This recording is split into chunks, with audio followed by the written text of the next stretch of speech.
What's up? Welcome in on this Tuesday evening, the 13th day of January in the year 2026. It is Tuesday, that is right, even though you're seeing all three of us on the screen. We figured we'd throw a little curveball at you. I mean, there's nothing going on in the sports world, so why would we need all three of us here? Oh, wait.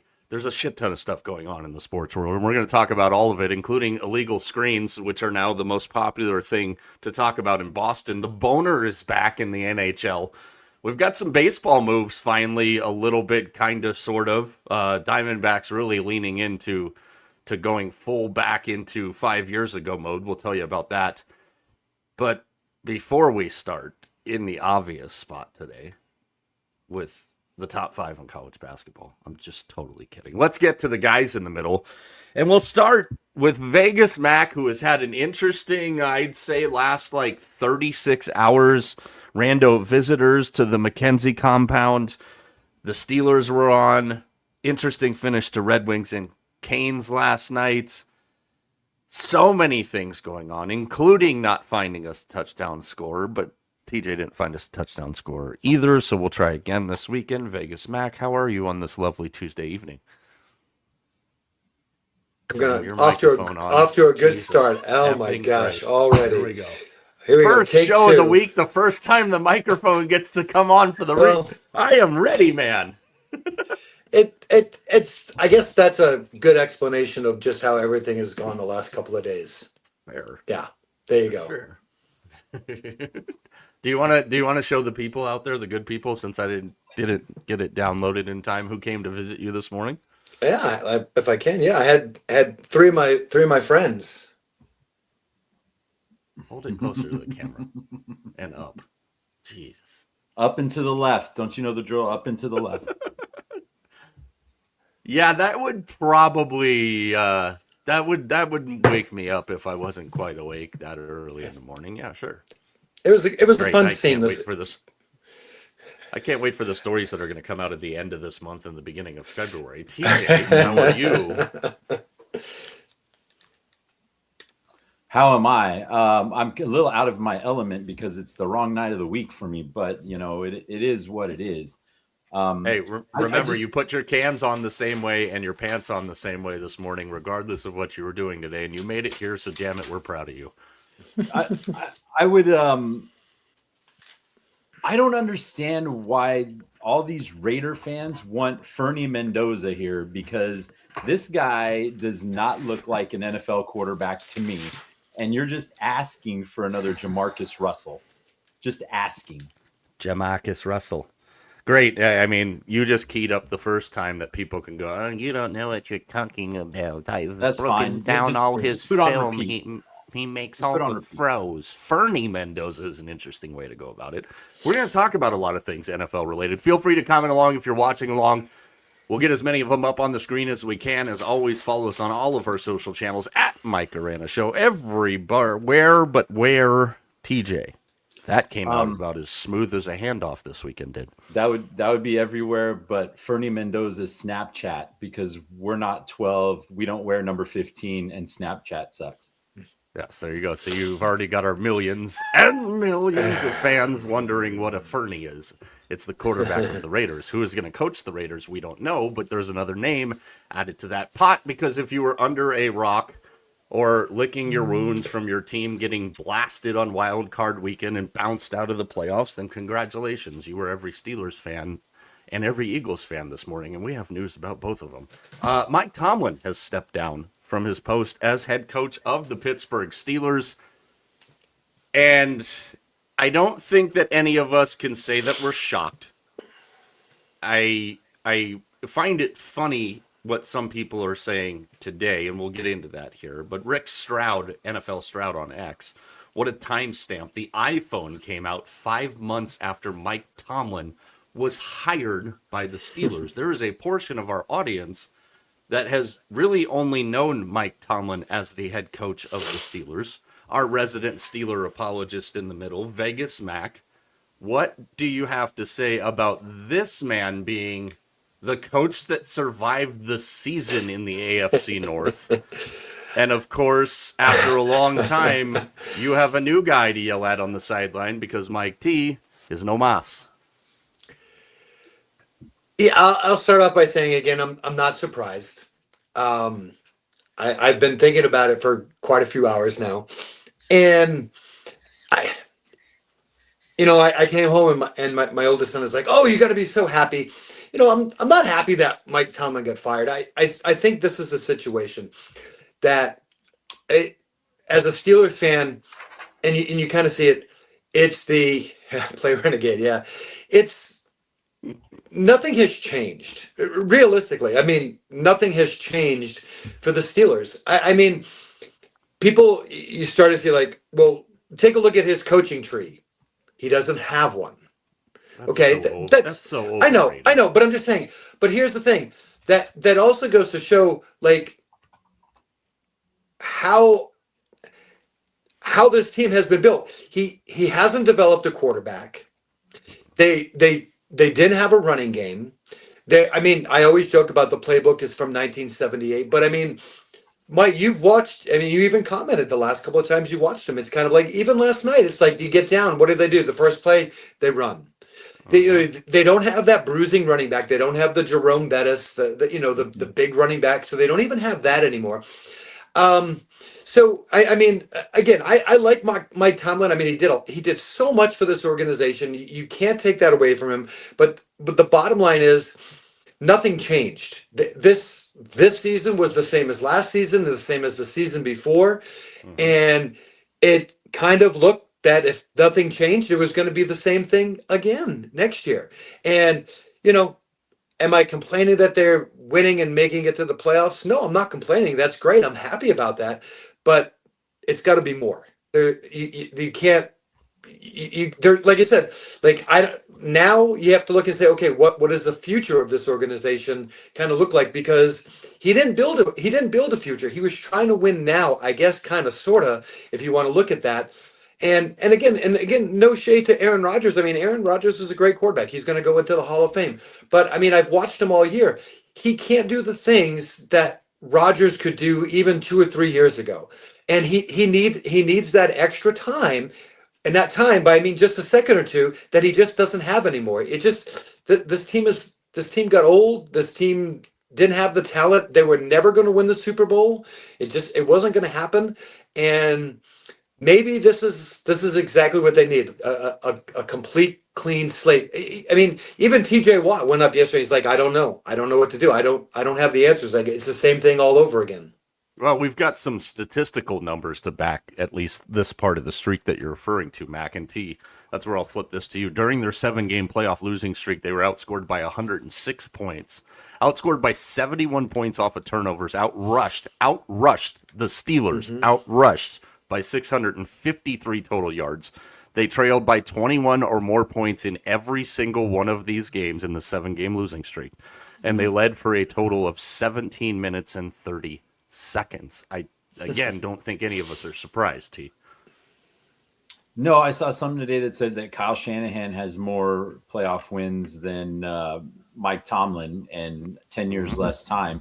And I think you see with this situation exactly how long a Super Bowl win is good for, because he won a Super Bowl really early in his career, and that was pretty much it. So yeah, I mean, look, you got to hand it to the Steelers as far as consistency goes. I mean, what is this? They're going to hire their 4th coach since 1969. Like, I think there's been 4 coaches for the Raiders in the last 69 weeks.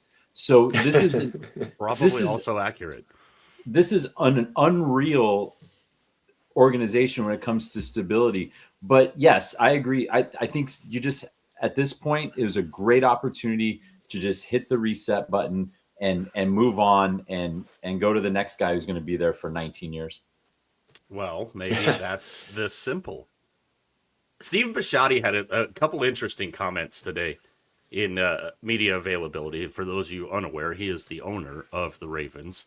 A couple of things he said that were kind of transparent here, and I didn't get to all of it. I know he was asked directly about Lamar Jackson and his future with the Ravens, but this one I found really interesting.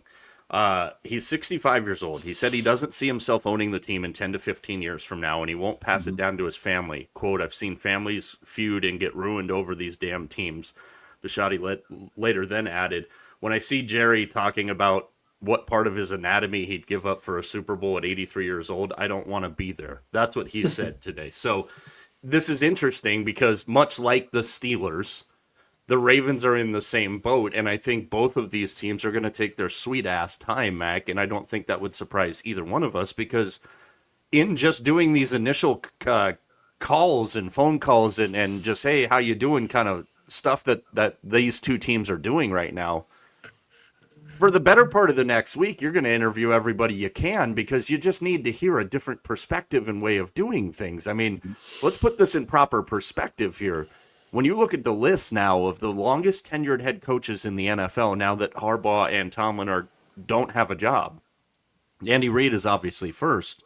3 of the guys that are tied for second on that list are all still playing this weekend, and Sean McVay, Kyle Shanahan, and Sean McDermott. So I think we're going to see a lot of different names come up. What's one thing that you would address first? Because I've got some rapid fire for you two that I didn't tell you about earlier. You're welcome.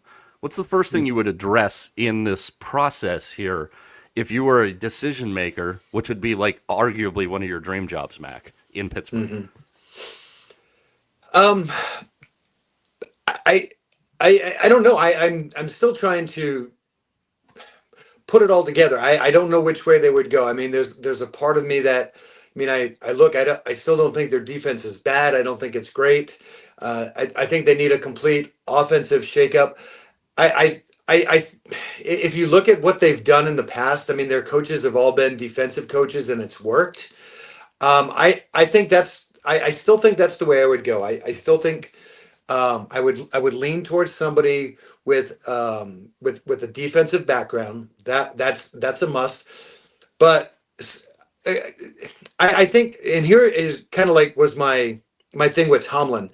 Like I know he had more to do with the defense than the offense, but like at some point as a head coach, you have to step up and realize that the offense was a bigger part of the problem as well. And so I really want to see the Steelers from an offensive standpoint be a little more progressive and kind of at least get it into, maybe, 2005. We'll go there, and maybe not all the way to go to 2026. Go to 2005. That's a good decade jump or so for them. Joking aside, but I mean, they need to reevaluate the whole offense, and so I would go with a defensive coach, and then make sure that I would like a young defensive coach with an older offensive coordinator, somebody that they can count on to run the offense. Like a Josh McDaniel, like that's the kind of guy that I would look for. Somebody who has like that. No, seriously, like a history of being a good coordinator. A, you're not going to get him, but No, B, no. I get what you're saying about Yeah. the fit and where you would look. So this is fun for me because one of us has a team that is defying all the odds and still alive in the postseason. One of us has a team that the postseason was over before we kicked off week 1, and the other one is still licking his wounds from last night. So, T, before I rapid fire you guys, you're making Tom Brady's decisions right now. Outside of avocado ice cream, what would you be looking for in the next move that the Raiders have to make as an organization? I don't even know where to start because they tried to go cheap on defense last year and it cost them. They've tried to go cheap at running back and it's cost them. Now they finally have a franchise running back they might be able to build around. But this team, ever since the days of Al and the Mad Bomber, Daryl LaMonica, this team loved to just throw the ball down the field. And this team needs superstar receivers and they need a quarterback that can throw the ball down the field. I think that's 100% fair. For those of you that missed some of the other news in the NFL today, Greg Roman is out as the offensive coordinator of the Los Angeles Chargers, as is Kevin Patullo from Philadelphia.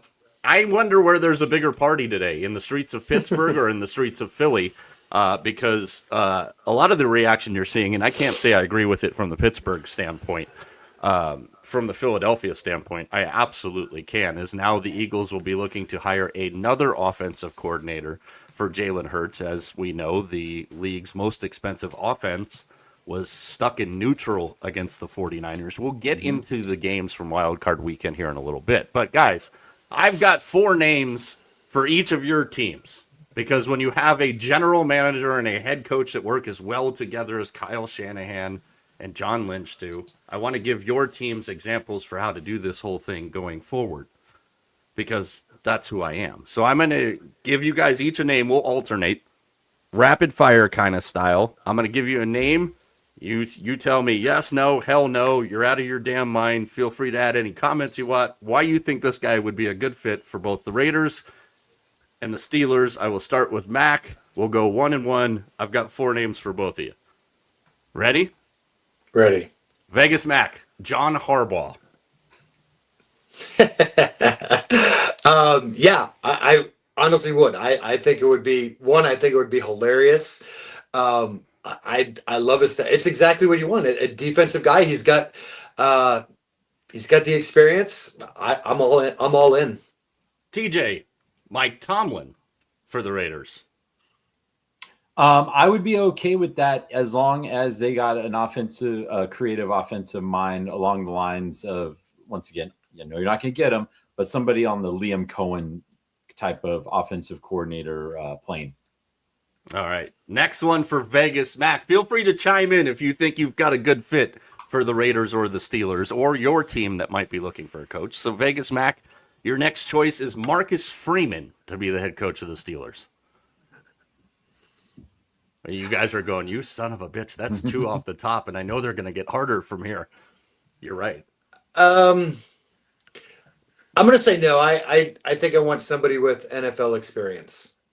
All right. TJ, the next one on your list would be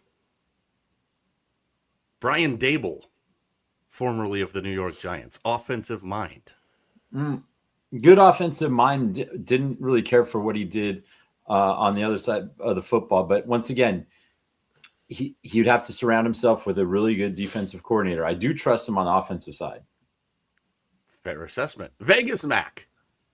Arthur Smith to be promoted as head coach of the Steelers. No. That's all you're going to... I figured that would have been a classic all-time Vegas Mac answer. Or you just would have went like this, like... Yeah, about right. Yeah, no, not a chance in the world. All right, TJ, your next one, offensive coordinator of the Seattle Seahawks, Clint Kubiak as the next head coach of the Raiders. Yeah, I'd be okay with that. I think that's a hot name, and he's young, and he's shown what he can do with a really good running game. We'll see if you think the same thing at about 10 o'clock on the West Coast on Saturday night. Vegas Mac, the next one for you, Jesse Minter, the defensive coordinator of the Chargers, whose name is already being floated out for the Steelers. Yeah, I mean, that sounds like a good fit. I mean, kind of the way that they're going. That's I'll give that one an okay. I'm not sold on that one. I'll give it an okay. All right. Finally, T, as much as I hate to bring this name up because I don't want to jinx it, but I think this is more of a foregone conclusion probably than anything that we know at this point. For the Raiders' next head coach, one Robert Saleh of the 49ers. No. Great defensive coordinator. People in Raider decision-making parts, listen to what TJ is saying right here. I'm trying to help myself. Keep going. That was excellent. No, that was about all that I had, because I mean, we've seen his body of work with a franchise that was trying to turn things around, and it wasn't great. I think that's very fair, and I think almost from an assessment from Robert Saleh's standpoint, I think he would view the Raider job as the kind of the same thing. Like, if I'm going to leave a great situation, it's got to be for what I think can honestly be a great situation, and that's not something that I think any of the teams that are looking at Robert Saleh really offer him. We'll get more into the games as we go along, guys, but we've got some baseball news finally, slowly, as much as it doesn't make very much sense to a lot of people. One being the guy in the middle. A couple other baseball notes to pass along here. The Royals are going to move in the walls by 10 feet at Kauffman Stadium. Makes a lot of sense when you're probably less than 2 years from like leaving Kauffman Stadium, but whatever, trying to increase our opportunities in that ballpark for Jack Caglione and Bobby Witt Jr. dollar dingers. The big news, and it started ironically and had an impact, according to some people, on the Bears game on Saturday night. Alex Bregman, 5 years, $175 million to go to the Chicago Cubs, who, from what we are hearing today, from people that are in the know, maybe are trying to ship another infielder and work a deal with the San Francisco Giants. But case in point, a position that's kind of been a pain in the ass for the Cubs, third base. Now they get Alex Bregman, a guy who I think is a big-time difference maker from a team last year that we thought was going to make a big run. Kyle Tucker came in. The Mets have offered him $50 million AAV on a short deal here. So I would say, clearly, I don't think Tucker's going back to Chicago. Alex Bregman first, Mack, with the moves that the Cubs have made in the offseason second. What do you think? Yeah, I mean, the Cubs have put themselves in a great spot. I mean, if you look at that left side of the infield is going to be great with him and Danby Swanson. I mean, that's a great side of the infield. You know, you're going to put him in the batting order like second or third. He's a guy who gets walks. He makes good contact. He's a good hitter. He's going to be good for that. Obviously for that clubhouse, because that they're still youngish. The Cubs are still kind of a youngish team. I love everything that the Cubs have done so far this offseason. I really do. I like their starting rotation. I think they need a little help in the bullpen still. But I mean, the lineup that they can throw out there right now, and the pitching staff, the starters that they have, I think the Cubs have put themselves in a really, really good spot. Yeah, and again, I don't think they're done, T. And the interesting thing here about this move by the Cubs, too, is we saw a couple of fringe teams in on Alex Bregman. Funny story that I wasn't aware of until the news came out on Saturday. Alex Bregman, the reason he wears number 2 is because he was the second pick in the draft behind one Dansby Swanson, who was drafted by the Diamondbacks, who now they're on the same side of the infield with each other. Kind of interesting. Does Bregman move that needle for you on the Cubs, or are you still one of those people that are on the Cubs or going to Cubs side? I mean, I think it definitely adds to the offensive power of the Cubs, even if they lose out on Kyle Tucker. But, you know, I think it's going to be the pitching that's going to make the difference here. And I like the Cubs. I saw that they were, as of yesterday, still plus money to win the division. And I think that's still good value considering what this team has done. And what we have 4 weeks until they report to Mesa. And I wouldn't be surprised to make some other move.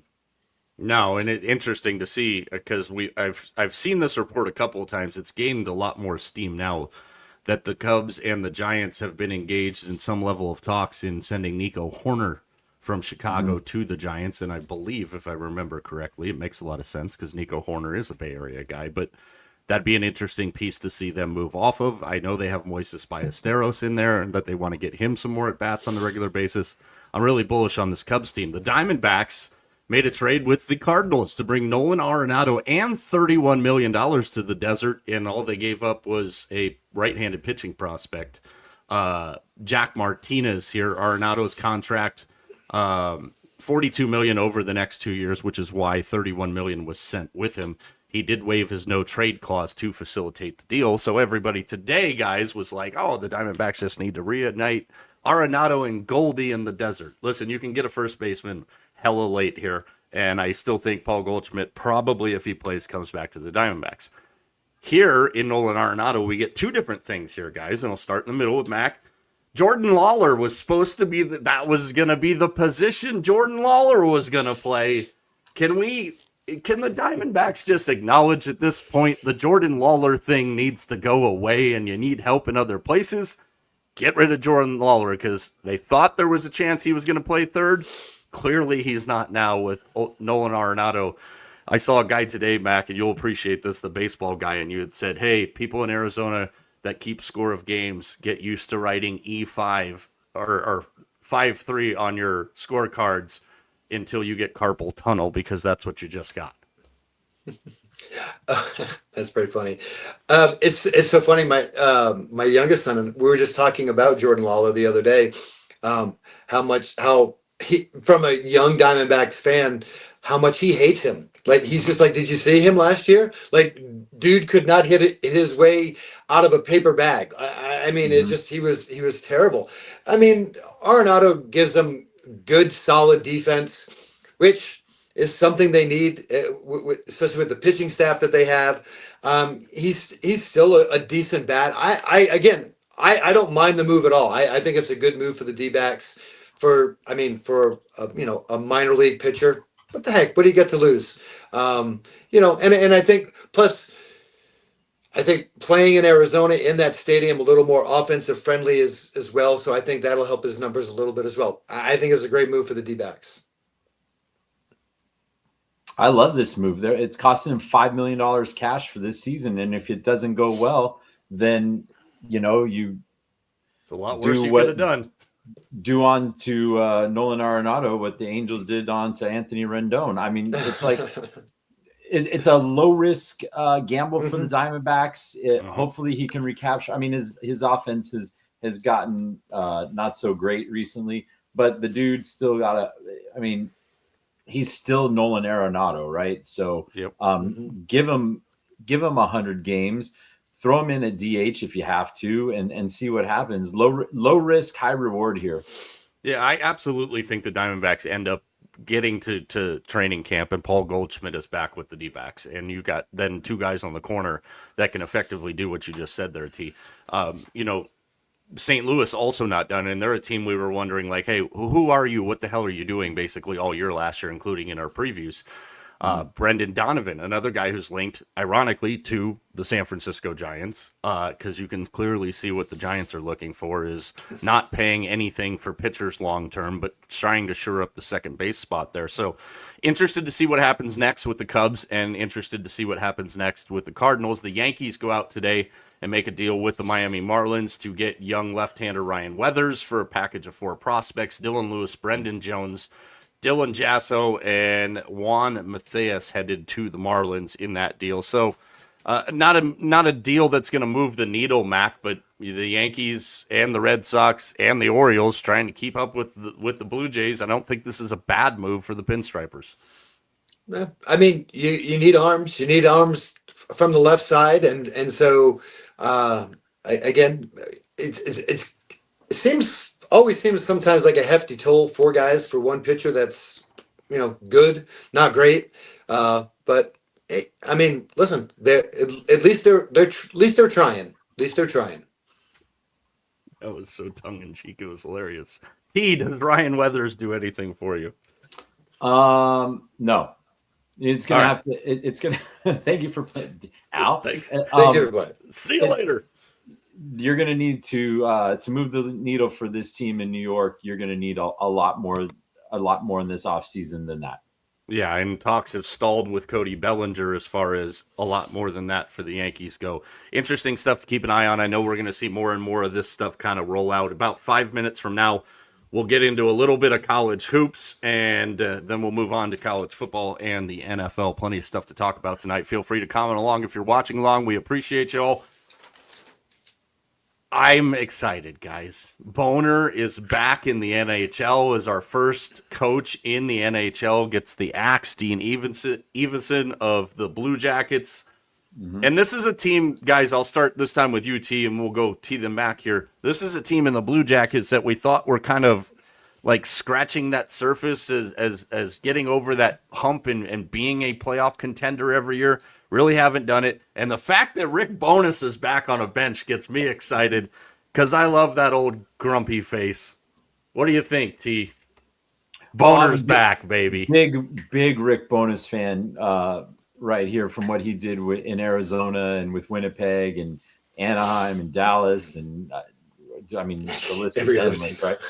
But I think Evason got a raw deal here. Like Columbus has I saw somebody say today they haven't gotten it right in any of their 25 years. Well, they did have a playoff series win a few years ago.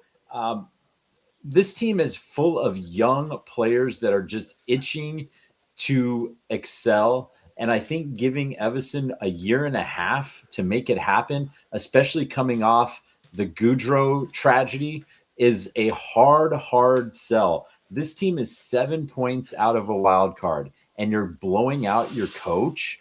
I mean, that's pretty rich, and I think that's a reaction to unrealistic expectations in Columbus. Mac, what did you think of the move? I never like it when ex-Whalers get fired. That's all I'm going to say. And He's the Josh Johnson of NHL coaches. He's coached for everybody. But I mean, I agree with T. I'm like, it's in essence, it's kind of like what we said about the Raiders. You brought in a coach to rebuild the Raiders, and they didn't have a good season. So now you get rid of the coach because he was doing what you wanted him to do, and that's kind of what Columbus was. Columbus it's a program right now that's building.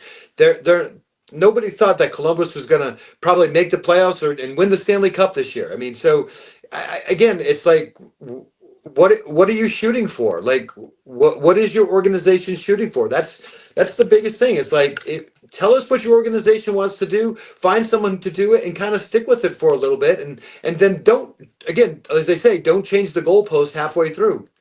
Yeah, absolutely. Final headline here before we get into some college hoops. Again, feel free to comment along if you're watching along. Did you guys catch the Pacers Celtics game last night? I know somebody did. If you missed it, Pascal Siakam with 6.1 seconds left hits a shot to give Indiana a 98-96 victory. And if you watched the game and you know anything about basketball, you are instantly smarter than the three officials that were on the floor last night, because this would be the video definition of moving screen, illegal screen. And if you missed Joe Mazzulla's press conference, he was asked 6 questions yesterday. He answered with illegal screen every time. Then the NBA, and how many times have you guys heard me tell this story, that the NBA releases their 2-minute report today and agrees with the fact that it was an illegal screen.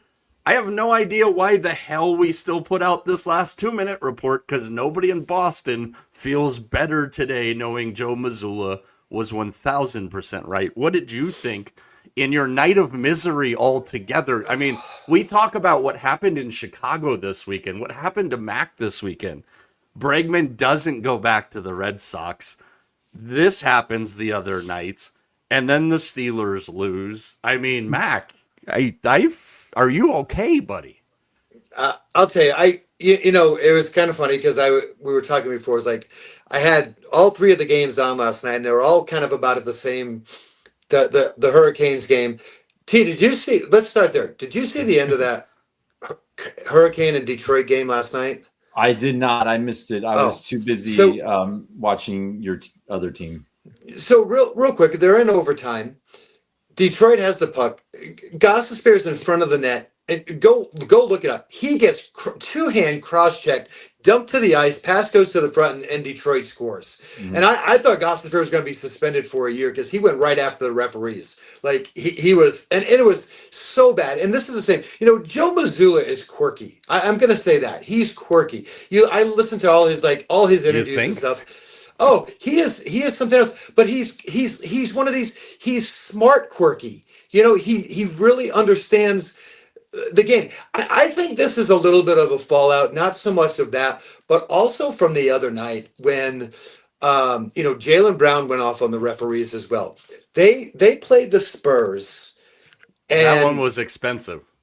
Okay, yeah. But, the Celtics went to the line 4 times in the game. In an NBA game, they went to the line 4 times. I don't understand. Like, that makes no sense to me at all. I've never seen it's the lowest ever. So I think this is kind of like building up a little bit. I think that was part of it. Jaylen Brown didn't even play last night. He's probably had to go make some more money to fill his fine. But I think this is part of like this whole thing. Like, the Celtics team is like not like from an official standpoint. And again, I'm watching all the games, like not getting these calls. Like Jaylen Brown is getting hammered. He doesn't avoid contact. He goes to the basket all the time. Yeah, sometimes out of control, but who doesn't?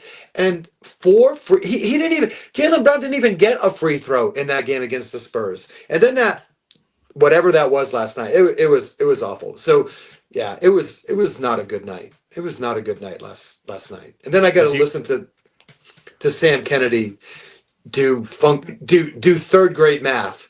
You know, that too. I'm done. I'm really Man, done. we're not even halfway through this program yet, and I know how to. I'm putting hits on the quarterback in the middle already. T. Hey, have you seen it yet? T. Did you see it yet?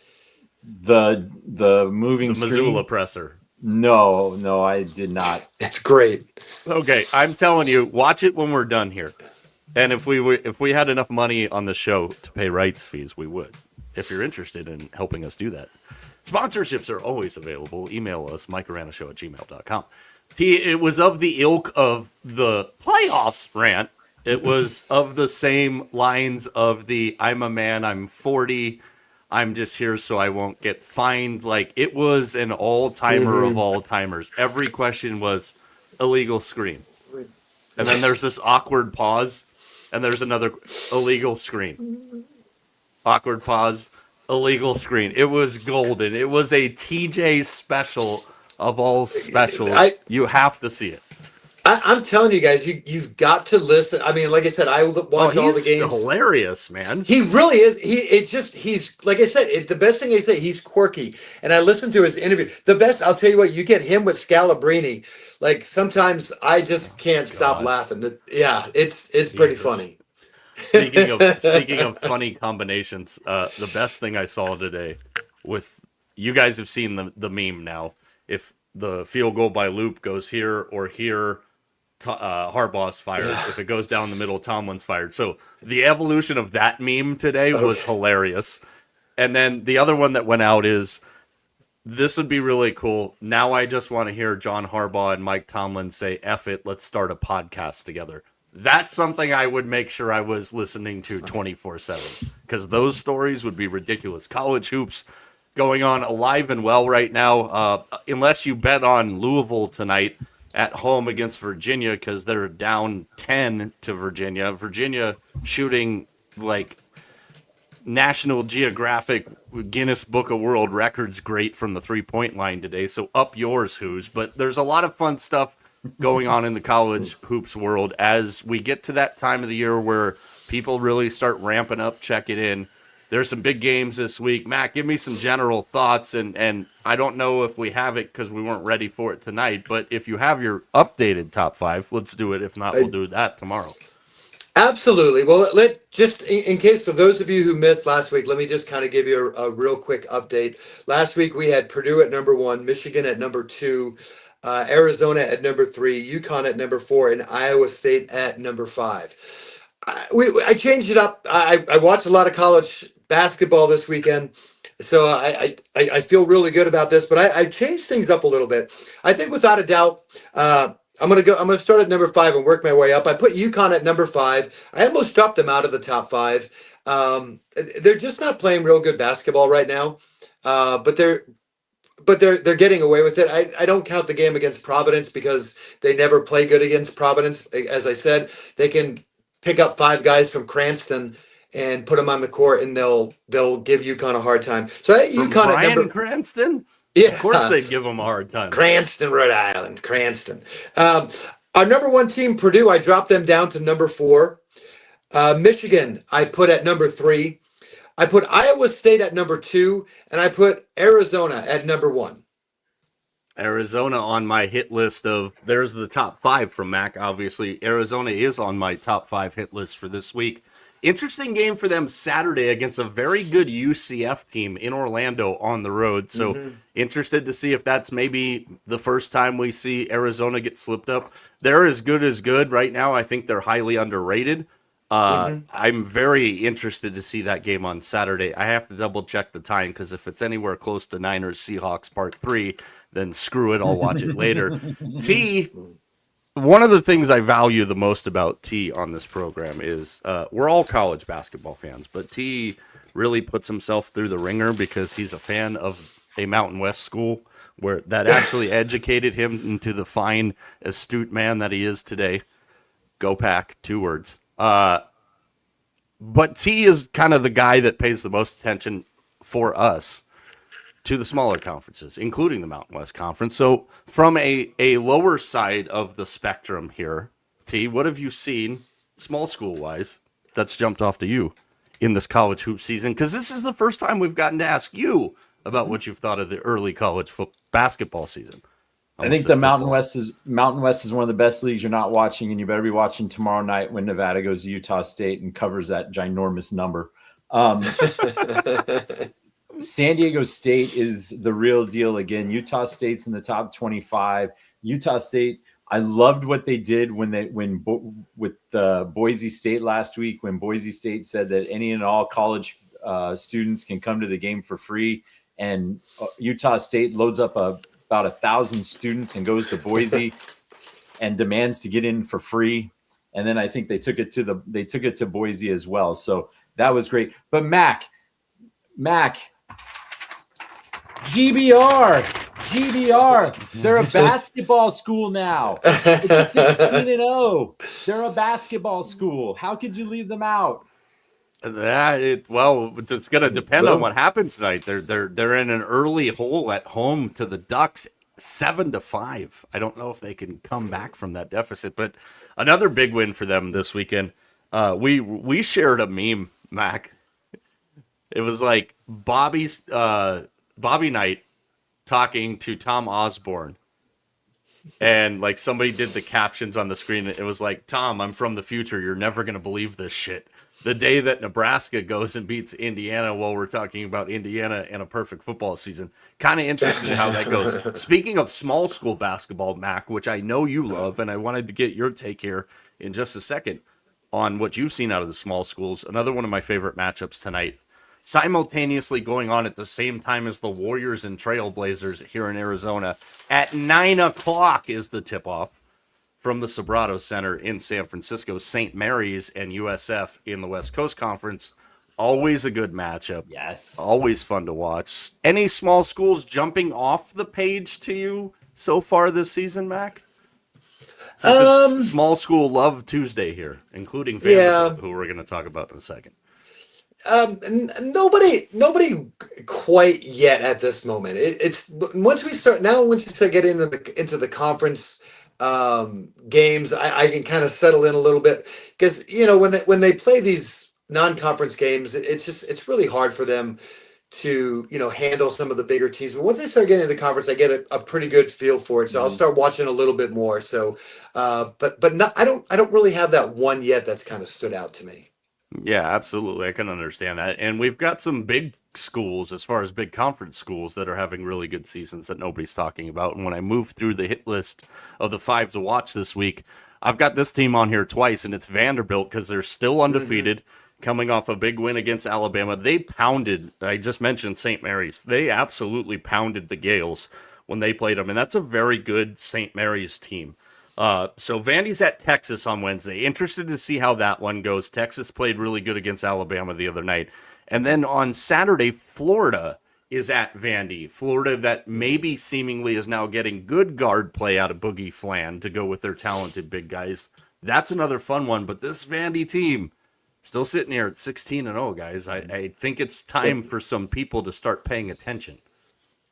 I got them. They were my last one out of my top 5. They were in the 6th spot. They were right there. I almost moved them ahead of Connecticut, but the heart went a little bit too big on that one. Another fun one this week, guys, and this is the last one on my hit list for the week. And this is a game that's going to go kind of underrated because, again, with all these new conference realignments and all that other bullshit, you forget that they're in the same conference. But number 14, North Carolina, on Saturday at 2 o'clock in Arizona, 1 o'clock on the West Coast, 4 o'clock Eastern. There you go, time zones, except for the one to the right of Arizona. Number 14, North Carolina at 14-2. At a 13-4 Cal team that's playing really good. That's another good game in the middle of the day Saturday. This is the fun time of year with the playoffs set up the way they are, because you can sneak in a morning of college hoops and a night of football. I think this is one of the more underrated teams to finish up this part of the program here, guys. This is one of the more underrated parts in the calendar because we get into conference play, we're into playoff football, we're at the halfway point of hockey and the NBA. Like, we're in a really good spot that I think is often underrated because it's post-holidays. Am I crazy? High or buy that, Mac? Good underrated part of the sports calendar right now. Yeah, absolutely. And I mean, it was kind of funny. I saw just the other day they put out the uh, preseason college baseball pool. So I mean, it's right there. I mean, college, it's right there. I mean, it's like we've got all this, and then where baseball is just a step or two away. So yeah, no, it's a sneaky good. Like you said, we're past the holiday, so that means the NBA has officially started. It's almost a bummer that hockey's going to take a break for the Olympics. I mean, it really is, because it's going to take a little bit to kind of rebuild up that momentum. But you're right. Hey, and guess what? This is the first week they start hitting the little white ball again. Yep. I've already made plenty of bets for the Sony Open. I have as well. Exactly what you're talking about. I have as well. TJ, final word here. We all talk about March and March Madness and spring training and almost the start of baseball season. We talk about week 1 of the NFL. We talk about Super Bowl weekend. There's all kinds of great weekends. I think this one does kind of get under the radar, like this 3-week stretch in January here, because it's post-holidays, and just like we try and forget Thanksgiving every year with all you dopes that put up your Christmas decorations right after Halloween. This is an underrated time on the calendar. Please say something so I can calm down. The incense of peace in the studio is gone. So it most certainly is, and especially with the quality of college games that are on and that are easily accessible right now. Like you said, you could start your day with a nice couple of games of college basketball, end up with your 49ers and Seahawks, and then maybe even catch, if you're still coherent, the Hawaii. You said 49ers Seahawks. Nope, no coherence after that. The Hawaii Warriors, afterwards. No, this is completely underrated. Very excited with all the baseball moves. Love the hockey that's being played right now. And yes, I am sad that that hockey's be taking a break, but like October, I think, is the ultimate, but this is right up there, just right up there, because the football you're getting is the best of the best. Mm-hmm. October is another one, I think, for a lot of people that falls under the radar, and I agree with you there. 15 minutes from now, we'll get into our thoughts on divisional weekend. It's Tuesday, so it's a Ticket Tuesday. We've also got to settle a debate, and I wanted to say this now because I do want some suggestions from our audience out there. The Caleb Williams jersey situation with T. We haven't been able to get it to him in time. We'll get you some more details, but think of if somebody was supposed to wear a Caleb Williams jersey for the duration of the Bears' time in this current year's postseason, and we couldn't get the jersey in time, what's an appropriate way for him to pay off that part of losing the bet? So think about those. Send them to us. Guys, we went through 2 college football playoff semifinals, and they started last Thursday here in the desert with a game that I was kind of chastised by T to not sell short of being a fantastic game, potentially, and it was exactly that. The Fiesta Bowl between Ole Miss and Miami. Miami gets the win on the legs of Carson Beck, of all things, for Miami to get the win on. Incredible Fiesta Bowl. Not surprised, because they always are. Your first take back and what you saw, first thoughts watching the end of that game in the Fiesta Bowl, T, then Mac. Oh, that was unreal. I mean, I think I even let you know when Mississippi scored, they left too much time on the clock for Miami, and that's exactly what happened. And I think if Miami scores maybe 15 seconds earlier, we might have a different result, because Winnidad might have got a couple more plays off. But phenomenal, just a phenomenal fourth quarter that was played by 2 very, very good football teams. It was kind of a shame that the ride had to end for Ole Miss, but give it to Miami. They did what they had to do, man. And that Carson Beck trust meter went up a little bit more, not all the way, but it went up a little bit more for me. So, but they definitely have their, that's going to be a battle on Monday. We're going to talk about fourth quarters here in a little bit. Mac, T and I got a little more chance on Friday or at the end of last week to talk about this one in detail. Take me back to your pregame thoughts and how the game laid out with you. What did you think of Miami Ole Miss? I mean, I really think it went like kind of by script. I mean, for the most part, I mean, Miami was trying to pound the ball. They were trying to be the more physical team. They were controlling the game. And then all of a sudden, Chambliss, as I said, the if it went off script and got a little wild, then they were going to have a chance, and that's exactly what's. And my comment that I put down was, I think in that game we saw why Miami is so good, but I also think we saw why Miami struggled for a little while as well. I think it showed a little bit of both for them. The other thing I put down, Carson Beck can play, but my question to you guys, if you had to pick right now an NFL quarterback, would you pick Beck or Chambliss? I'd trade out. Probably. I'm saying you have to pick one. Who would you pick? I would pull a Minnesota Vikings and let the clock expire. I think, and we've talked about this a lot, and this could be something that is a factor in the draft if Trinidad Chambliss doesn't win his appeal of the denial of his extra year of eligibility. I think the upside of Trinidad Chambliss and his ability to make plays out of the pocket is very exciting to me. But I think it's also kind of hard to argue right now with what we're seeing out of Carson Beck T. I mean, I can't say that it's I'd be more excited about the upside of Chambliss T, I guess is where I'm going. Yeah, I mean, but we saw this at Georgia 2 seasons ago. The dude almost put up 4,000 yards, and last year you almost put up 3,500 yards. So I know he's got some problems with the picks, but I mean, we've seen what Carson Beck can do, and I got it. When he's good, he's good, and I don't think we've seen the same body of work at this level from Chambliss, but I do hope he gets to come back next year. Since I can see a trend of what's going on tonight, and we're all trying to put ourselves in tough question corner positions, apparently that's the underlying theme of the show. So let me ask you now, T.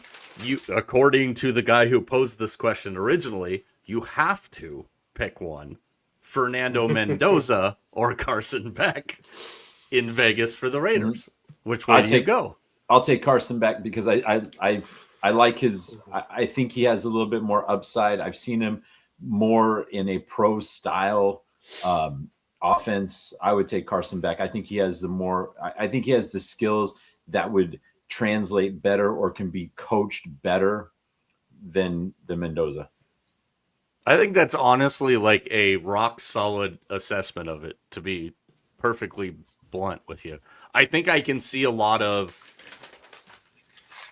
a potential like Tim Tebow scenario, and I'm not saying that I think Fernando Mendoza is a better quarterback to try and play at the next level than Tim Tebow is. That's me not being a former quarterback, not being a quarterback coach.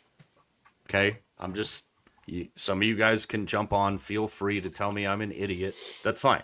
I think I could see a scenario where there's a little bit of maybe a Tim Tebow in Fernando Mendoza. I think Fernando Mendoza, of any quarterback I've seen in the last couple of years, would massively benefit from going on Mack's wave of how he would run an organization with a young quarterback. I think Fernando Mendoza being in the right spot with a veteran ahead of him, I think I could see him becoming a great quarterback, because I do see a lot of like what you see out of Brock Purdy from him. Undersized, kind of underwhelming, but the guy makes plays, Mack. I think Fernando Mendoza in the right situation would be great, but as we know, the problem is the teams that are in good situations aren't the ones picking at the beginning of the draft. Yeah, it's very interesting. You know, you're starting to hear a lot of the draft analysis come out, and none of these pundits, if you will, are very high on these quarterbacks. I mean, they're all like saying these are not going to be NFL type quarterbacks, and I mean, It's interesting to me. I mean, because it seems like, like you said, we know football is like a copycat sport. Everybody's kind of running the same kind of offenses. I've heard things like, well, Mendoza, he predetermines where he's going to throw the ball and this, that, and the other thing. It's just interesting to me. I mean, obviously that's not what we do, but it's just, we read about it and I hear about it. But I just watch him and I'm like, gosh, he looks the part. I'll tell you that. Maybe that's the salesman, like you said, in him, that he's selling us the goods, but it's really not there. But he looks the part of a good quarterback to me. I don't know. Maybe we'll be fooled or not. I don't know. But it's easier. It's easier when you're winning games 38-3 and 56-22 to look that part. And this Indiana team was in two or three close games this entire year. They've been it's blowout city for the Hoosiers, and so and we know that the NFL is not going to be like that. So I agree with you, Mike. He needs to be in a situation where he can grow and learn from somebody, and once again, because he's not, these teams aren't going to be picking the right spot. He would be great with the Rams because he could learn from Matt Stafford. If Matt Stafford sticks around, because apparently the Rams are back to being the best team in the entire history of the world and should be co-favorites with the Rams. We'll get into that shit in a second here. We have to talk about the other side of the Peach Bowl, and I am full ready. I've loaded all the bullets in my gun. So you two jamokes and jabronis, what did you think of the Peach Bowl? And be very careful here because I have the Dan Lanning backer pack in front of me here to defend my guy in all of his honor. Mack, you want to go first? Yeah, I'll tee it up. I put down, sometimes it's a bad thing to watch film because, you watch it and you go, oh man, I remember that. And I feel that's how Dante Moore went into that game. I think he was seeing red from the start. He just looked completely rattled. And I'm just going to say this, and this is not a knock against Oregon because Oregon is a great organization. Dan Lanning is a really, really good coach. But I'm just going to be honest. Indiana dominated every aspect of that game from A to Z, including coaching. That was an absolute masterclass of football from every aspect of it. It's not a knock because sometimes it just happens. And I'm telling you that was a master class of a program on that night. Dude, I think he's sucking up to the boss there. So you go ahead now and you lay it out. Dude, I was 3 pints in and it was 21-7 and I knew it was done. I mean, that was so ridiculous. First play and this is done. We are so done here. Go get on the plane and go to Miami. They outclassed them. It was everything that Oregon did not need to see. And you kept even at 28-7, you're like, okay, Oregon's still, that offense is really good. And they couldn't get jack crap going. It was remarkable what Indiana did to that team. Absolutely remarkable. I'm just going to throw this out there. It's not going to happen, but here he goes. I'm just telling. I'm just saying. When everything happened today, there's one name that came to my mind, and I wrote it down. And he's not going to leave. But if this guy is that good of an evaluator of talent, I would like to see the Steelers make a run at him. Dan Lanning? No. Kurt? Yep. I mean, everything you've heard about how he's building, they're talking already about, well, he's coaching these older guys. He talk about, listen, happen. I know it's not, but he took the worst college football team in the country and he built them to a one game now away from a championship in 2 seasons because of his evaluation of talent. And I think sometimes you can have X's and O's all you want, but that's the key part. And T, you can appreciate this because the Raiders haven't done this. Their evaluation of talent hasn't been good. I would like to see what he could do in a profession. He would be one that I would like to see how he would do in the NFL with his evaluation, because he's supposed to be that good at evaluating talent. I'm shocked in you two. Maybe somewhat. I know I'm shocked. Maybe a little disappointed. You guys have nothing to say about Dan Lanning. Because we took all kinds of shrapnel when Mack had something to say about Dan Lanning a couple weeks ago. Assess Dan Lanning in the Ducks situation. I don't want to pile on to a guy who got his doors blown off in a game like that. That's not fair to him. He knows that was a bad game, so I'm not going to pile on. But the questions are still there, right? They're still there. When are you gonna make the final, and when are you gonna win the game? And are you going to put a Duck out there for media days again? Because ever since they've done that, this team has been great in the regular season and hasn't done crap in the playoff. What do you mean they haven't done crap in the playoff? They haven't won. They haven't won. And this team is going to be measured on titles, and they haven't won. Dude's 48-8. He's 39 years old. Look, I 3 losses, 2 losses, 1 loss, 2 losses. Holiday, Fiesta, loss in the Rose. We remember that one from last year. Beat James Madison. Beat the hell out of Texas Tech.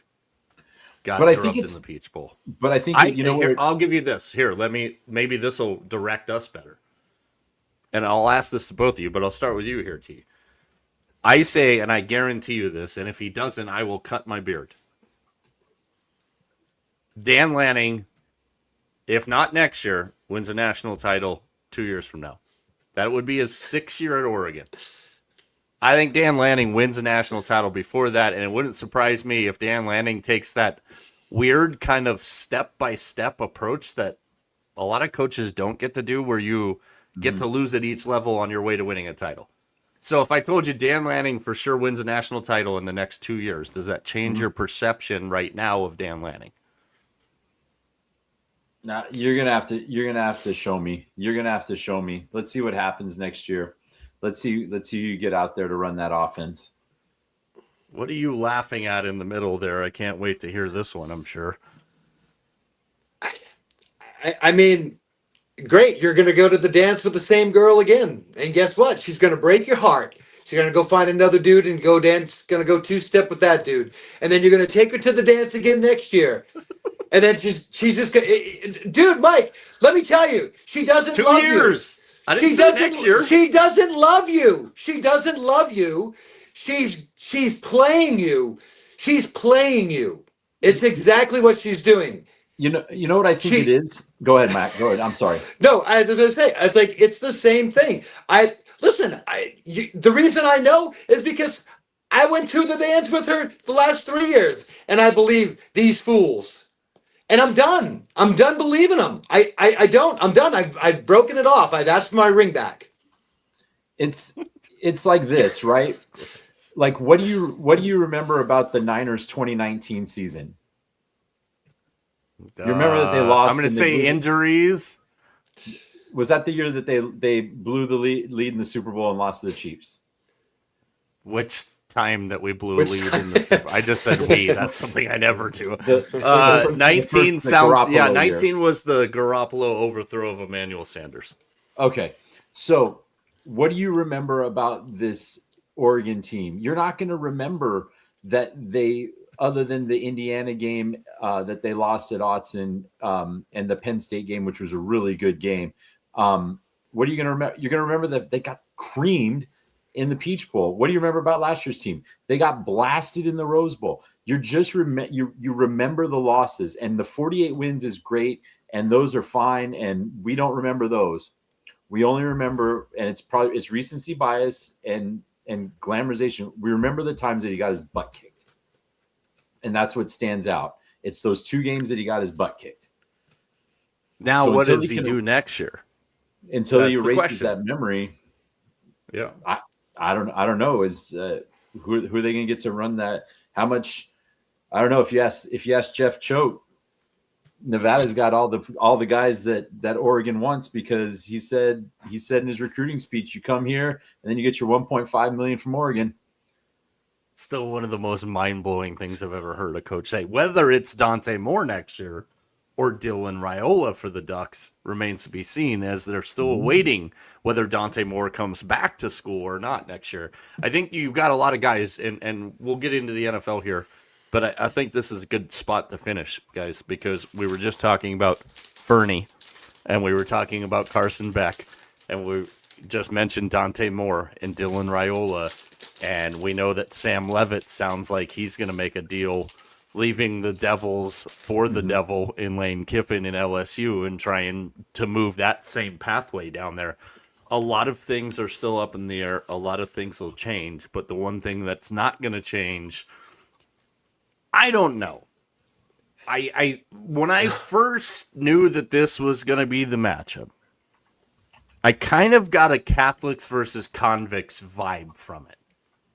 And I don't think that's the right way to quantify this matchup, but we're in that kind of like, here's Miami that wants to tell you about how great that light bulb they changed a decade ago was, when it's really been like 2 decades. And then there's Indiana like, hey guys, what's going on? We're new to the party here. Like, there are so many angles on Monday night's title game that are so compelling to me. I don't even know where to start. What are your first thoughts, Mack and TJ, before we get into the NFL?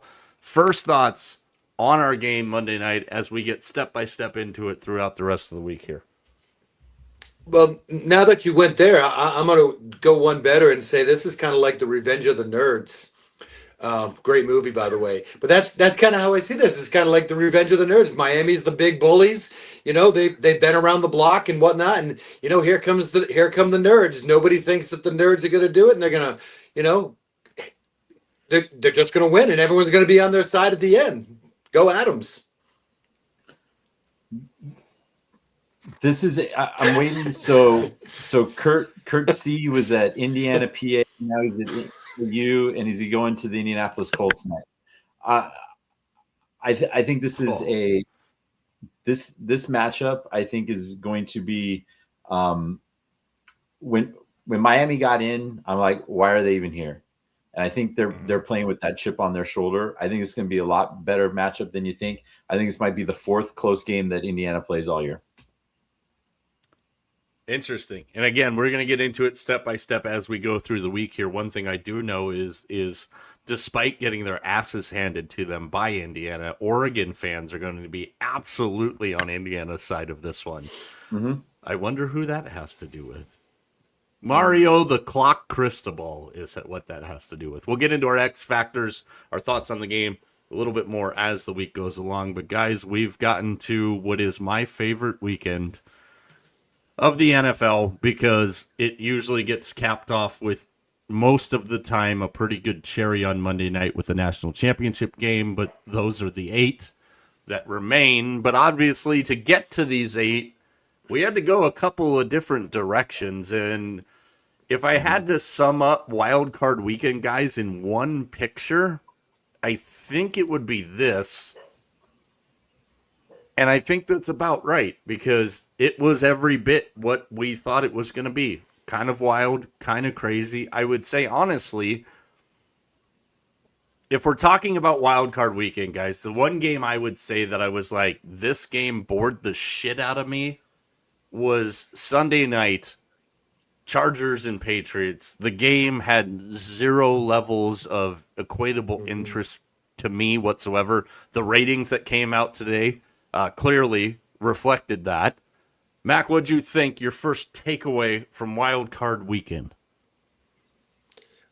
Great games and great. I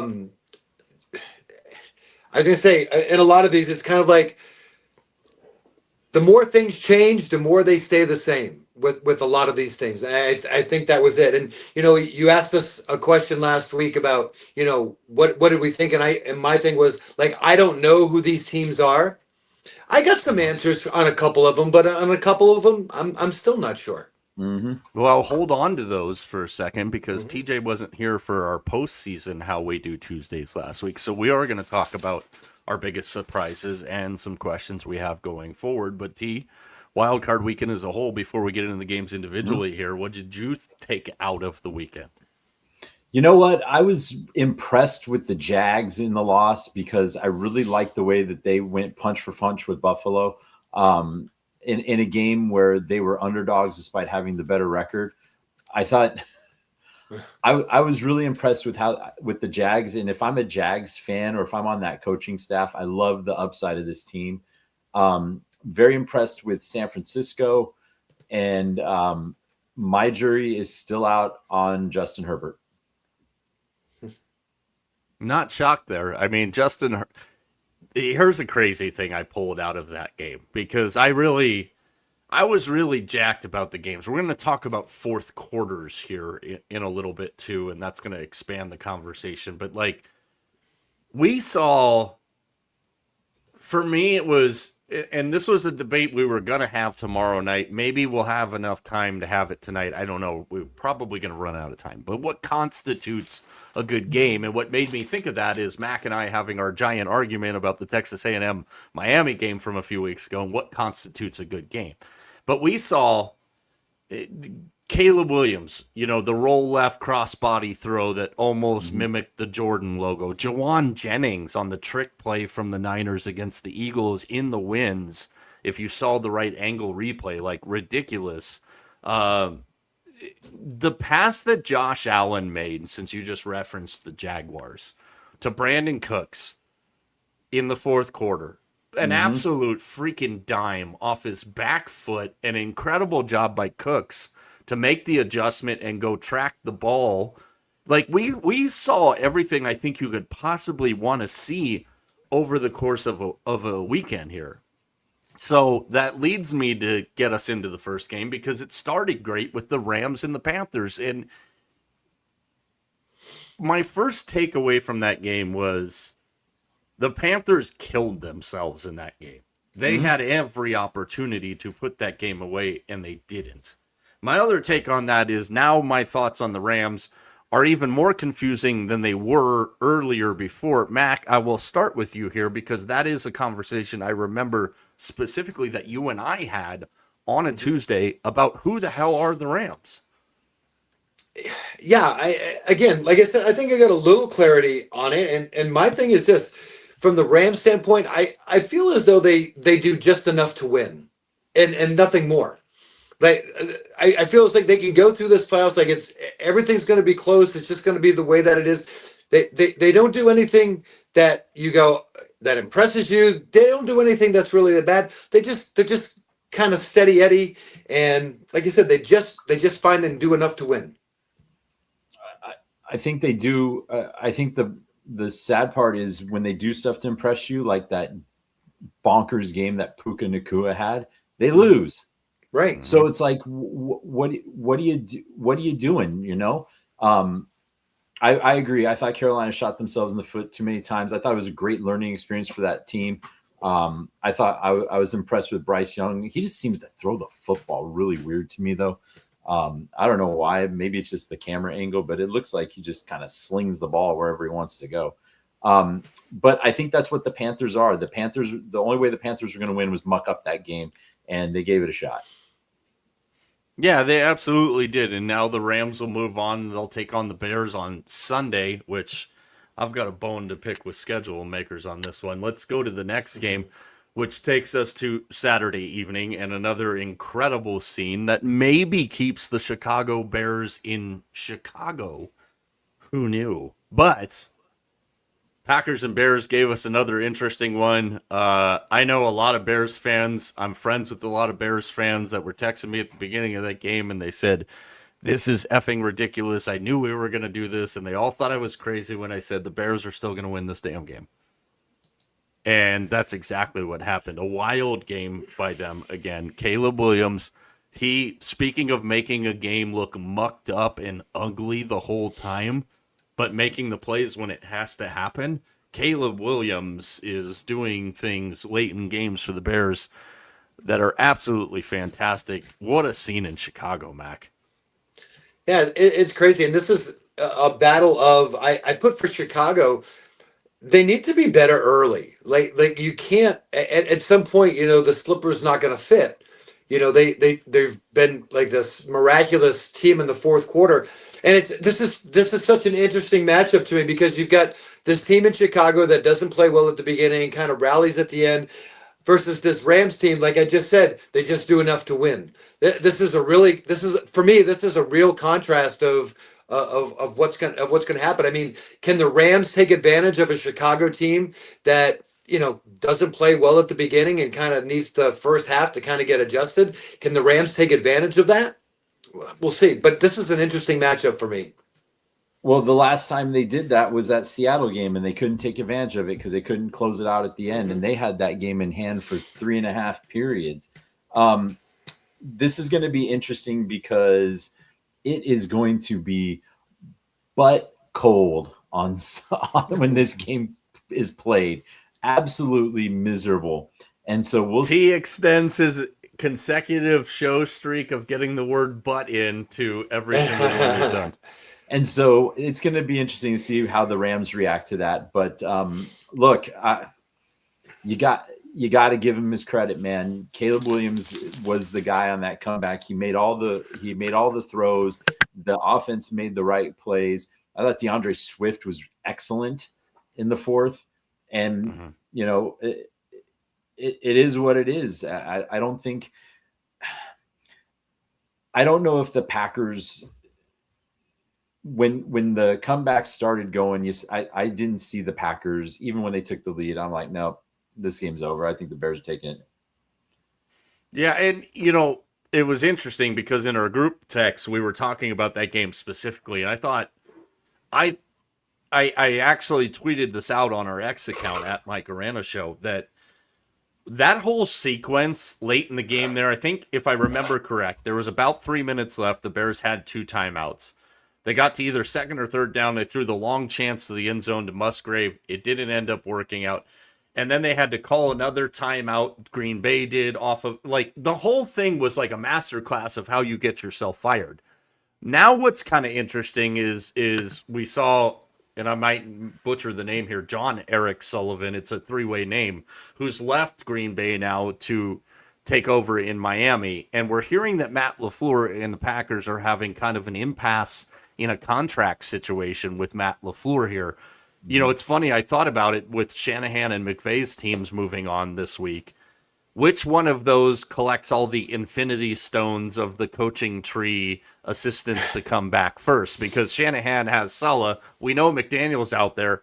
And I'm interested to see what happens with LaFleur because we're hearing that they're not the same on money.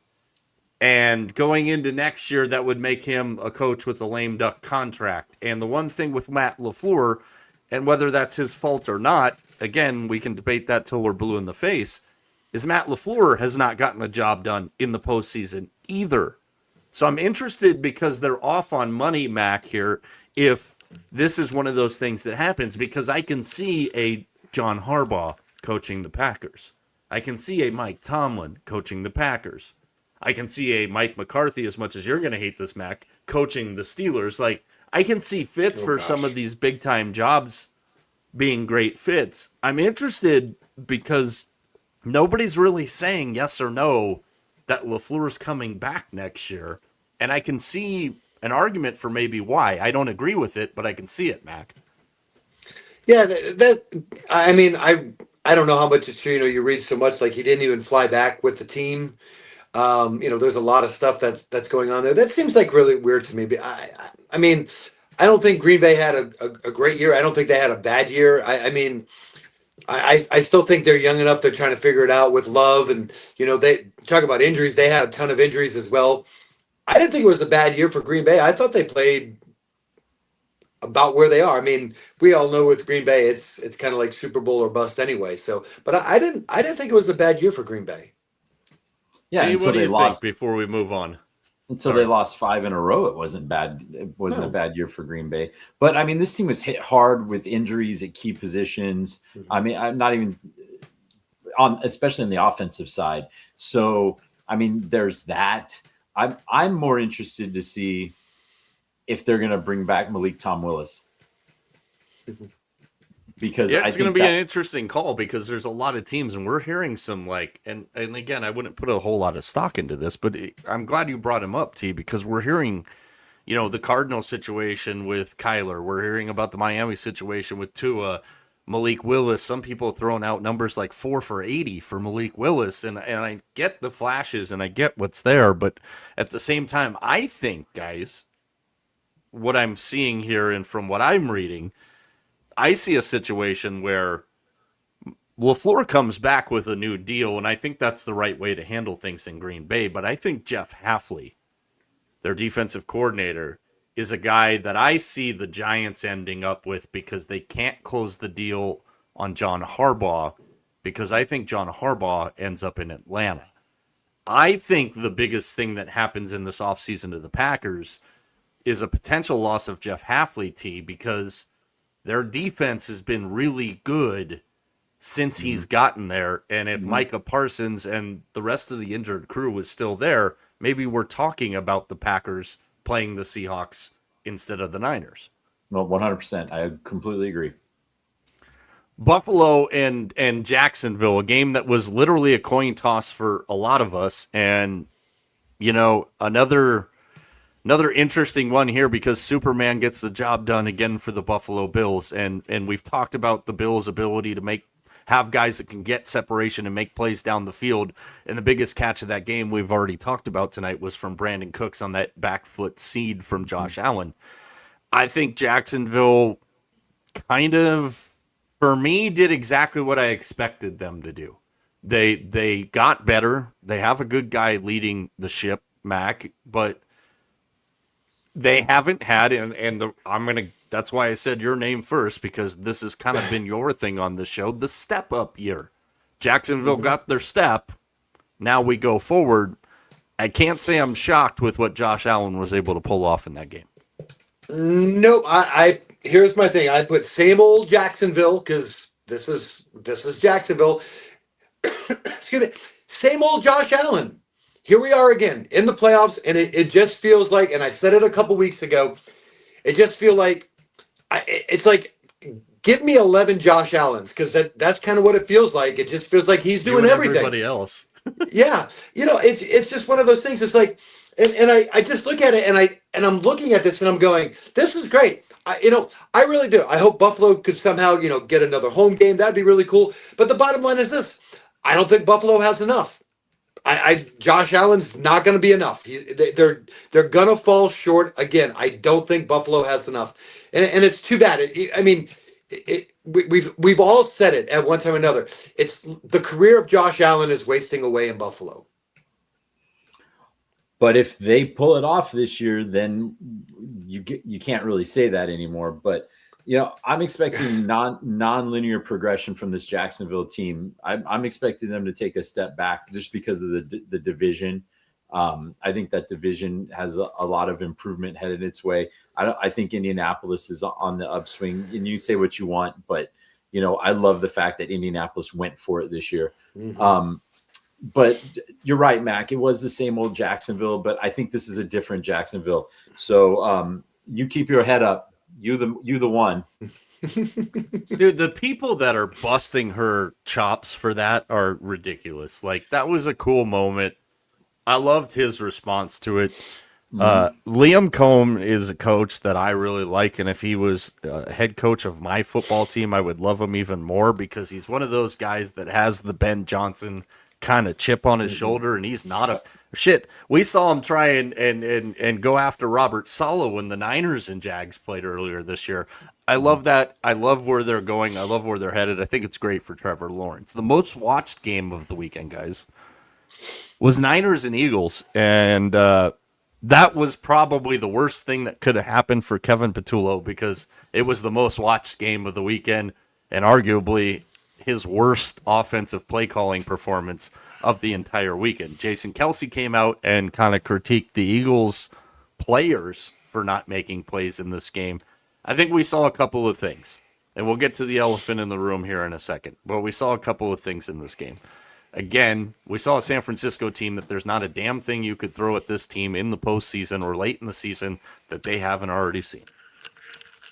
Number two, we saw a defective problem with the Eagles early in the season got told we were idiots for talking about it later in the season. We saw another disjointed offensive performance by the highest paid offense in the NFL in the Eagles, who also led the league this year in least trips in the red zone in the entire league. First thoughts, guys, and what you made of Niners, Eagles, Mack and T. Philly's an absolute mess. That's all I can say. Like for me, that's what I came out of this. And like you said, it just seems like the more injuries the 49ers have, the better they play. It's another thing. But it goes to the same thing. I look at it like I don't know that they have enough. I just don't. I just think eventually that catches up to you, and it might be their kryptonite this week that finally catches up to them. But I mean, like I said, tip of the cap to the 49ers. They get it done, but I think it's kind of like with Buffalo. I just don't think they have enough. You live by the butt play and you die by the butt play. No sympathy whatsoever for Philadelphia. This is a team that was smoke and mirrors all season long. They get into the playoffs because their division is junk. And I think they got exactly what they deserved and what they asked for. This team is a hot mess, and that's there's going to be some big changes. Yeah, I think Philly again always provides us great drama and great things to see in the offseason. And with the Phillies still finishing their offseason, getting ready to start going, the Eagles now out.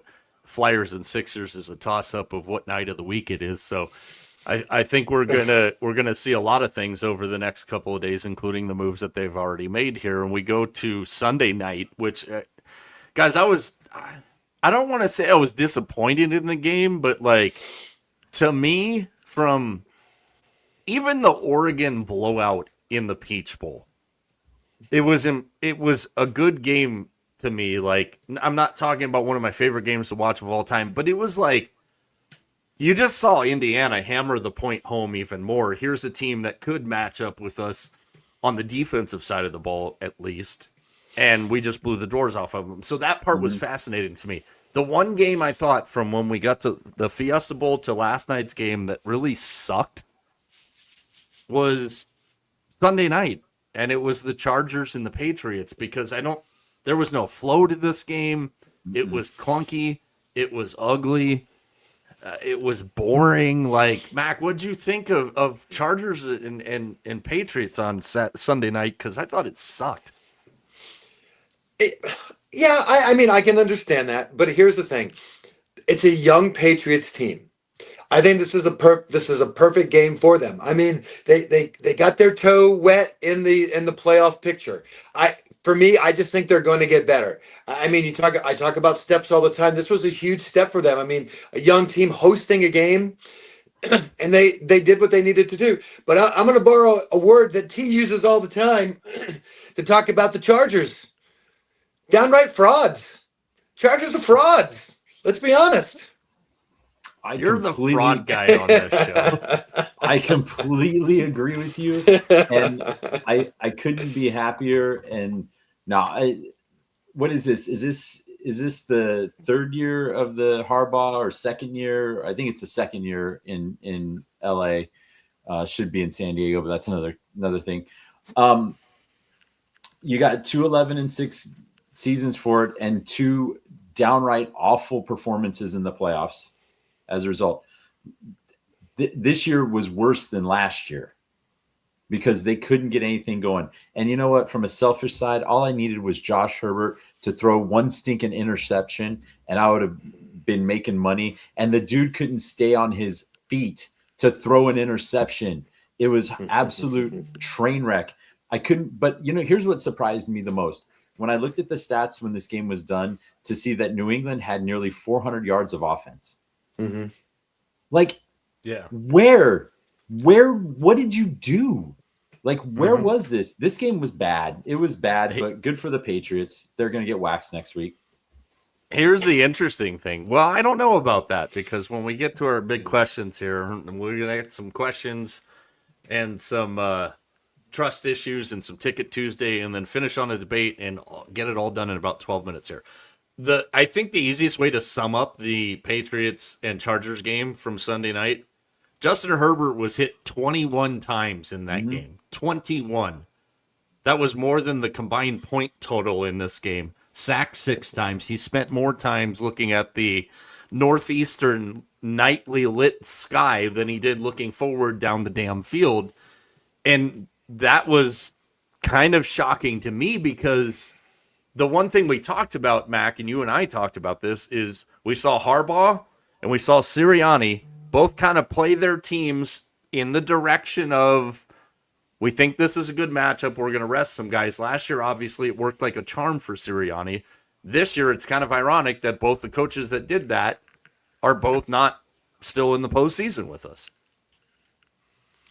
Yeah. I mean, both of those guys, tried to stack the deck the way they wanted to, and it just didn't work. But I mean, they I think we all kind of questioned it, especially the 49ers one. I mean, can't see why you'd want to even kind of mess with that. The Patriots one made a little more sense to me, just because I said younger team, you just don't know how they're going to be. But you play with fire, you get burned.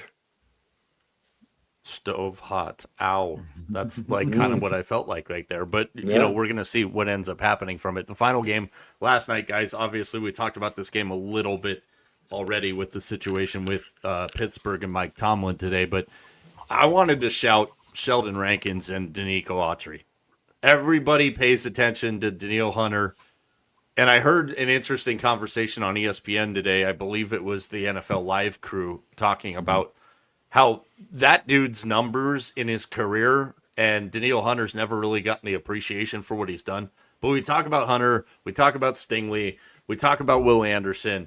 I thought Sheldon Rankins last night and Danico Autry played their absolute balls off for Houston. What I am concerned about, and I'll kind of tie these two together for time purposes, guys, my biggest trust issue after wild card weekend here is the feet of CJ Stroud.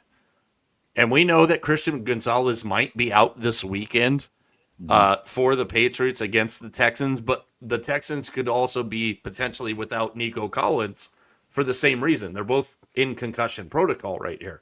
So what I saw out of CJ Stroud last night and his happy feet in the pocket, and he never really got settled, and now if he has to go to New England without Nico Collins, that negates no Christian Gonzalez. I think definitely the advantage is the Houston defense here. But those two guys last night, and that's the thing, Mac, with this Texans defense, as I mentioned, the Stingleys, the Andersons, etc. But then you've got guys like Sheldon Rankins and Danico Autry that are still damn good players in their own right, hidden with all these other studs for the Texans, man. What a performance.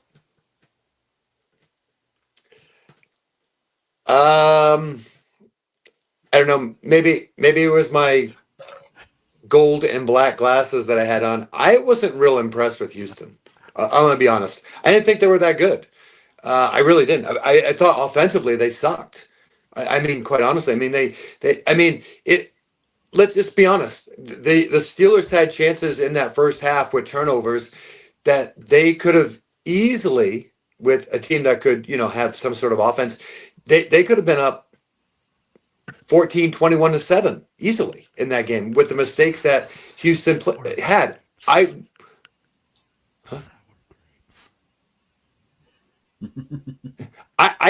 mean, again, I don't want to sound, I mean, I sound like, like sour grapes, but it wasn't sour grapes. Like I'm watching that game and I'm like, I'm not impressed at all with this Houston team. I mean, their defense was good, but I mean, no offense. I mean, it doesn't take much to take down Aaron Rodgers. He's got, the mobility of a boulder. Oh, Jesus. Okay. I was going to let you go until that. Now we're jumping off the cliff here. See, the one thing I did talk about, though, and Mac is referring to there, is the fact that everybody thought Houston was going to go in there and blast the Steelers, no doubt about it. And I get why you can say that because of the Texans' defense. But the one counterpoint I made, and I made it when we were on the show together Thursday, I made it Friday, I even made it in yesterday's video, is like, why are we just assuming that the Texans' offense is going to be fantastic in this game? I know CJ Stroud maybe has some kind of PTSD situation because their offensive line has had him running for his life for the better part of the last 2 years here. But I think him losing Collins hurts the Texans if we're peeking ahead this weekend more than the Patriots losing Gonzalez does. Not if Woody Marks in the running game runs for 5 yards a carry. It doesn't hurt him at all. That was outstanding by Houston yesterday on the ground. That was very impressive. So, like with CJ, he doesn't have to do nearly as much if that running game is doing what it's doing. And yeah, look, that game was after the fumble return. That game was over. It was straight up over. You knew that nothing else was going to happen after that. All right, let's for time purposes here. I already gave my biggest surprise of Wild Card Weekend, CJ Stroud's feet. Let's go to Mack. Actually, we'll go to TJ first on this one. One big surprise that you had, Mac, or T, sorry, from Wild Card Weekend. What was the one thing that jumped out? The amount of points that were scored in the fourth quarter was astounding. Absolutely astounding. Like, it wasn't even close. The fourth quarter out was, I think it was over 22 points per game. The third quarter had 3.5 points per game. Just unreal. I'll take it a step further because, and I mentioned this to you guys when my brain went down a rabbit hole this weekend, and I was like, man, my dad always would bust my chops for ever thinking about leaving a game early. He'd be like, it's never over till it's over. Watching these games, and I'm going, I know these second halves are ridiculous. And by now, everybody's seen the stats on what happened just in the NFL this weekend in over 11 fourth quarter go-ahead touchdowns, which was already tied for the most in the entire postseason. The amount of games decided by 4 points or less, yada, yada, yada. I was thinking back even to the college football playoff. Now, keep in mind, last night the Steelers didn't do jack shit in the fourth quarter. The Texas A&M Miami game, or the there third, was jack or shit the second, or the first. Shut up. That's what I was getting ready to say. So you keep those games factored in here. There's been 10 college football playoff games so far leading up to Monday night. There's been 166 points scored in those fourth quarters of those games. So for you math geniuses, that one's easy, 16.6 points per game. In the NFL, 6 fourth quarters in their opening weekend, 133 points, as you're alluding to, T. 22 points in every one of those games on average in the fourth quarter. If you throw all that data together, in 16 playoff games between college football and the NFL, we're averaging 18.7 points per game in the fourth quarter. Like, I didn't want to say anything because I thought maybe I was just seeing shit that I wasn't seeing. But I've had a hell of a lot of fun betting a lot of second half overs and fourth quarter overs here. What would you put to that, Mac, and then T? Like, why are we seeing ridiculous fourth quarters here? Because I am fascinated watching all of these games. Even in the Indiana-Oregon blowout, we're still seeing a lot of points scored in the fourth quarter. Garbage time or not, this is insane. Well, here's the thing. I think teams, they have a plan. They're going to stick with the plan, and then all of a sudden, because the score dictates it, the plan, you got to throw out the plan, and they just go out and say, listen, we got to score, and they just go out and they just start making plays, and so I don't really think it's that big of a deal. I just think that it's one of those things, like, you just got to go and do it. But from a coaching standpoint, coaches are always a lot of times so conservative and don't want to deviate from what they do. I like to see a team come out and say, okay, we're going to play the first quarter like it's the fourth quarter. Let's go and play that fourth quarter like, hey, we're down 2 touchdowns, and see what would happen. All right, Mac, I want to give you fair opportunity to drop in your biggest surprise of Wild Card Weekend, because we got to get up on out of here, but we got one thing that has to be done tonight, and then a quick ticket Tuesday. So give me your big surprise of Wild Card Weekend. I'm just still surprised at Josh Allen. He's just a one-man show. I just can't get enough of Josh Allen right now. Superman. We'll see. Because I know, and we'll talk about this tomorrow, but I know TJ's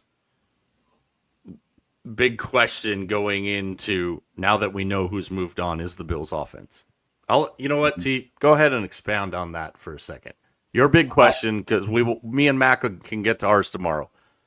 Your question on the Bills. I just don't know if they're going to be able to score as like they did in Jacksonville on this Broncos defense.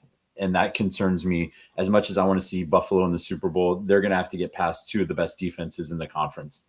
Can they score to do that?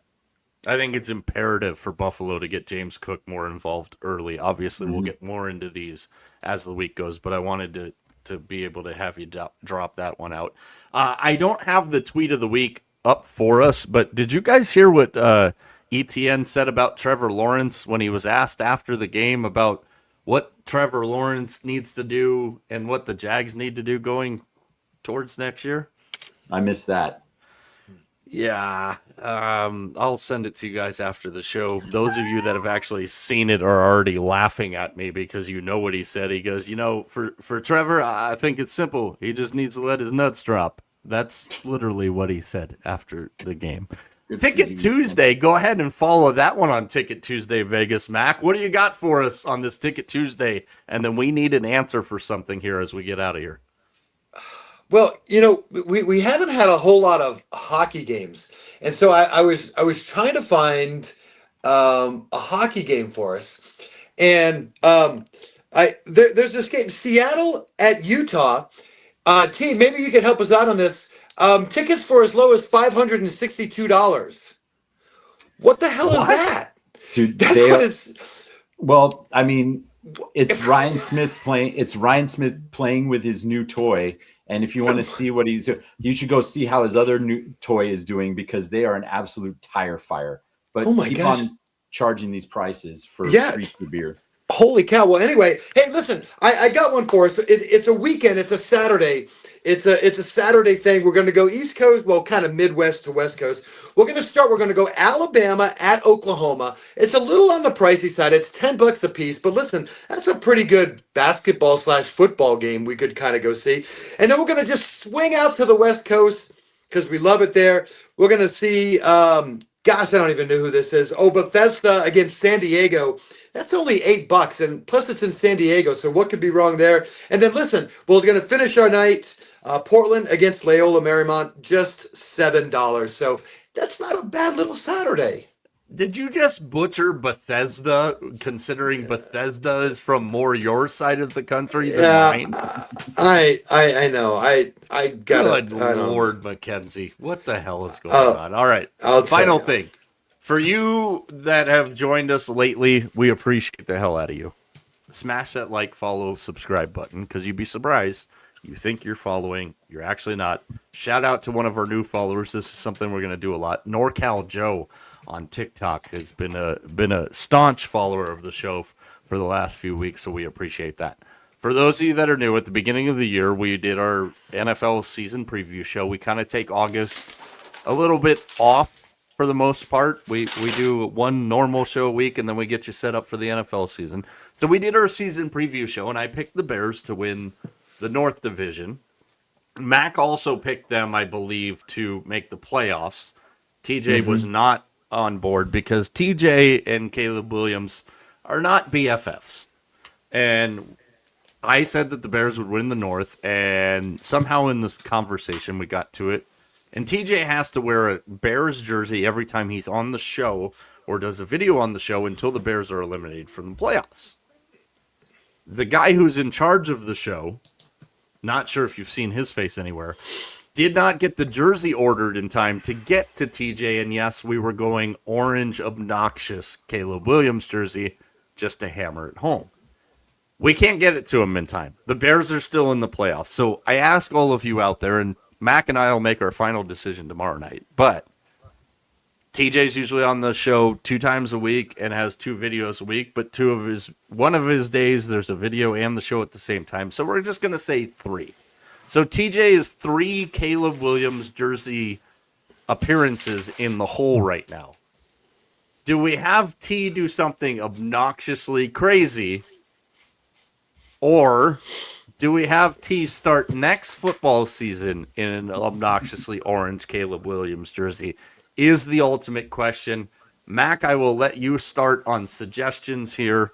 No, we're not going to do a fantasy football punishment and make T eat pancakes with Malik Neighbors at IHOP for this. So no food-related challenges, no head shaving, no ass tattoos, none of that, since Vegas Mac is not on the hook here, so that's where he would go. What do you think we should do with this predicament that is not my fault, Vegas Mac? I think for the next 2 games that he attends, he has to wear that shirt no matter where he goes. Oh, so he can be that one asshole that's like wearing a Caleb Williams jersey at like a Nevada. San Diego State UCLA baseball game? Yes, I think that would be great. And we need pictures. We need pictures to prove it. Like, just like you had there, like, he could go watch the Pack play UNLV, for, Team Tiddlywinks, but he has to wear that shirt. I think that's a very fair way. T, would you like to suggest a way out of this? A double or nothing with somebody on this. What way do you want to try and get out of this since not me screwed this up? I think that's completely fair, and I'd be happy to wear that at the next Cal Baptist softball game in front of 7 people.